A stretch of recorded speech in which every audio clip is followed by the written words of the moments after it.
చేత గోరింట ఇంత చక్కని చుక్కకి ఇంకెవరు మొగుడంట రామ చక్కని సీతకి.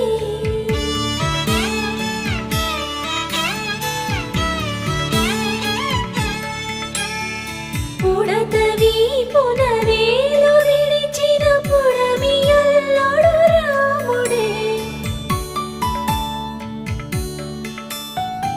ఎడమ చేతను శివుని విల్లును ఎత్తిన రాముడే, ఎత్తగలడా